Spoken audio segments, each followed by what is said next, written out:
Olá pessoal, você está na primeira fase da prova da OAB, está com dificuldade em Direito Civil. Professora, são mais de 2.000 artigos para estudar, por onde eu começo? Quais são os artigos fundamentais que eu tenho que levar para a minha prova?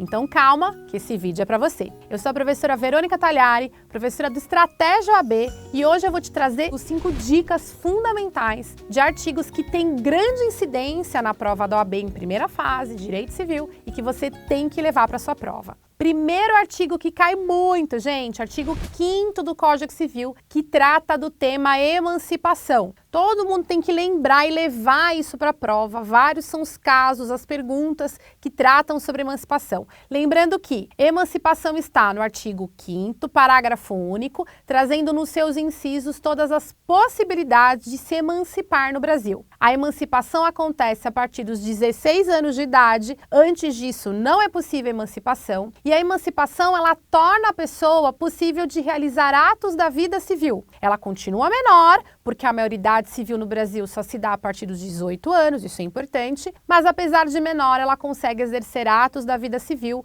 mediante a emancipação. E quais são as possibilidades de emancipação pelo Código Civil? Eu tenho emancipação voluntária, que se dá através da concessão da emancipação pelos pais, através de instrumento público no registro civil, obrigatoriamente, a partir dos 16 anos de idade dos seus filhos, e que, portanto, eles vão comparecer no cartório dizendo que ele está apto para exercer atos da vida civil. Além da emancipação voluntária, eu ainda tenho as possibilidades de emancipação legal, todas no mesmo artigo, através do casamento, através da constituição de estabelecimento comercial, através de você ter conseguido aí finalizar uma faculdade, então você cola grau aí no ensino superior também é uma possibilidade. Se você exerce cargo público efetivo, outra possibilidade de emancipação legal. Então vocês têm que lembrar essas situações todas, porque cai bastante na prova em primeira fase da OAB. São situações, gente, fáceis de você lembrar, são situações do dia a dia. Inúmeros são os casos que eles exigem essas modalidades de emancipação. Então lembrar da voluntária e das possibilidades de emancipação legal no Código Civil. Então esse é o primeiro artigo, a primeira dica que eu trouxe aqui para vocês. Segundo artigo que você não pode deixar de levar para sua prova, artigo 96 do Código Civil. Ele trata das chamadas benfeitorias. Lembram delas? As benfeitorias auxiliam de alguma forma o imóvel. Então a gente vai trazer aqui as 3 possibilidades de benfeitorias regulamentadas no Código Civil. Eu tenho as benfeitorias necessárias, as úteis e as voluptuárias.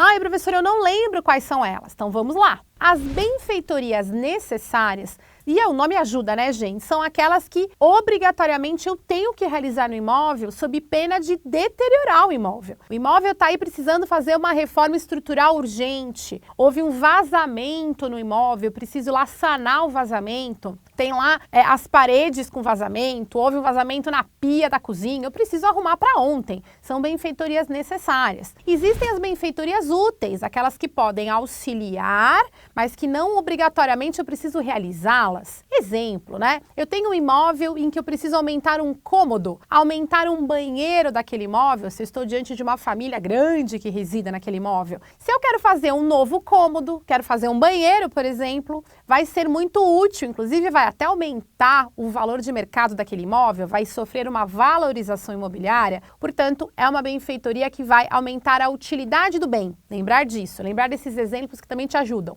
Terceira modalidade de benfeitoria são as benfeitorias voluptuárias. São aquelas que servem, gente, para mero deleite, como diz o Código Civil, né? Para melhorar o aspecto de embelezamento, aspecto estético daquele bem. Exemplos clássicos, uma piscina, uma cascata, imagina lá uma cascata bonita no jardim da casa. São todas benfeitorias que também tornam, obviamente, um valor de mercado aumentado daquele imóvel, mas que vai servir apenas para embelezá-lo. Inúmeras são as questões de primeira fase do OAB em Direito Civil, em que o examinador pergunta sobre as benfeitorias. Então, lembrar também do artigo 96, pode te ajudar e salvar a sua prova. Terceiro artigo campeão de audiência, terceira dica do vídeo de hoje, o artigo 186 do Código Civil. Fala sobre responsabilidade civil. Lembram desse artigo? Aquele que por ação ou omissão voluntária, por negligência ou imperícia, causar dano a outrem, ainda que exclusivamente moral,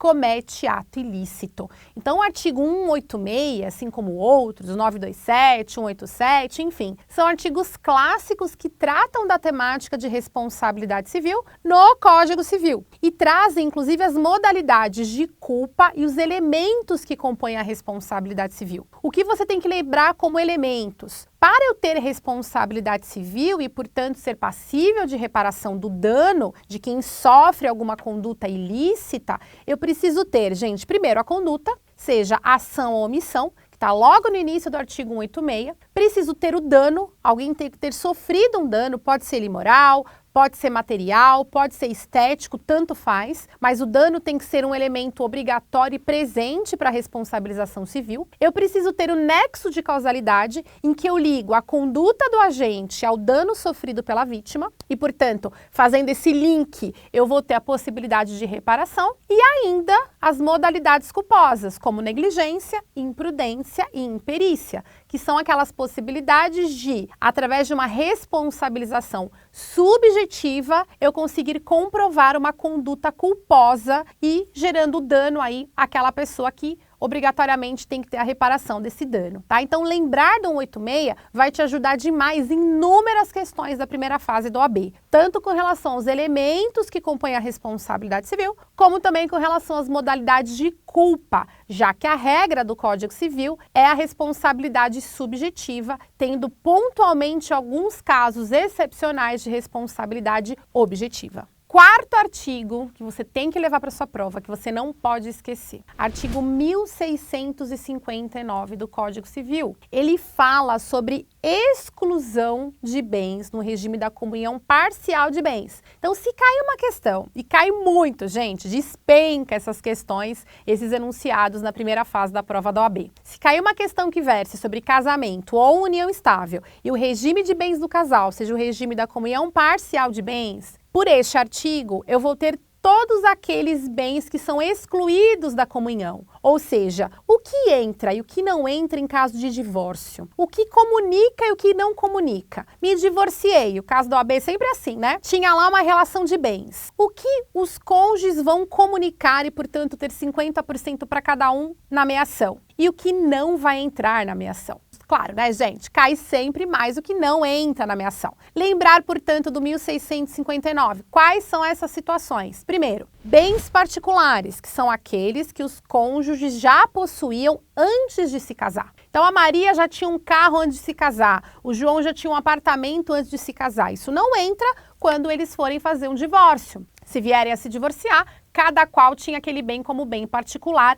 não entra na comunhão. Segundo caso, bens adquiridos a título gratuito na constância do casamento ou da união estável. O que é isso, professora? Doação e herança. Não são aqueles bens que o casal conjuntamente adquiriram por esforço comum, por recursos comuns do casal, que são aqueles bens adquiridos de forma onerosa. Por exemplo, compraram uma casa. É um bem que, em caso de divórcio, haverá a divisão meio a meio, 50% para cada um. Os bens adquiridos a título gratuito, e eu trouxe dois exemplos, que são os exemplos que sempre caem na OAB, que é a doação e a herança. Se qualquer um desses cônjuges receberam na constância do casamento, qualquer um desses bens também não se comunica, tá?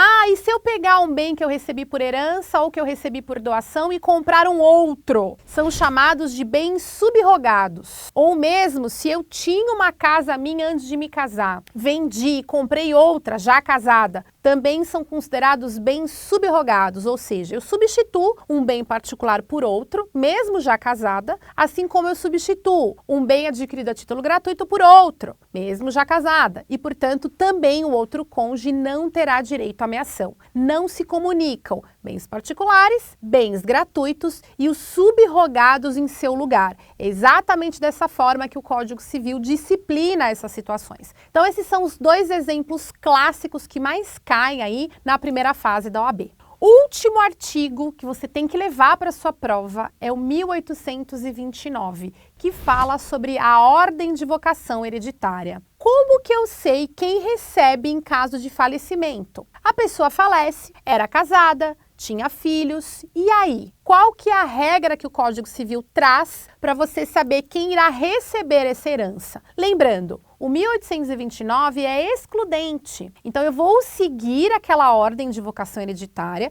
de quem recebe a herança e eu somente vou pular para os outros incisos na ausência dos anteriores. Como assim, professora? Ordem de recebimento. Pessoa falece. Quem recebe primeiro? Descendentes. Não tenho descendentes, não deixei filhos, não tenho netos, não tenho ninguém. Então, pula automaticamente, eu vou para a segunda ordem de vocação hereditária. Quem recebe? Ascendentes. Quem são os ascendentes? O pai, avós, bisavós do falecido. Ele tinha? Maravilha, eles que vão receber herança. Não, ele não tinha filhos, ele não tinha pais vivos. Aí eu vou pular novamente, vou para a terceira etapa aqui, para a terceira lista, que são cônjuges ou companheiros sobreviventes. Ele era casado? Ele tinha uma companheira em união estável? Ela vai receber, ele vai receber. Não, ele não tinha filhos, não tinha pais vivos nem ascendentes vivos, não era casado, não tinha união estável com ninguém, era solteiro ou viúvo, tanto faz. Portanto, eu vou lá para a quarta possibilidade de recebimento da herança, que são os colaterais. Os colaterais são os demais parentes até quarto grau. Então, vou poder aqui incluir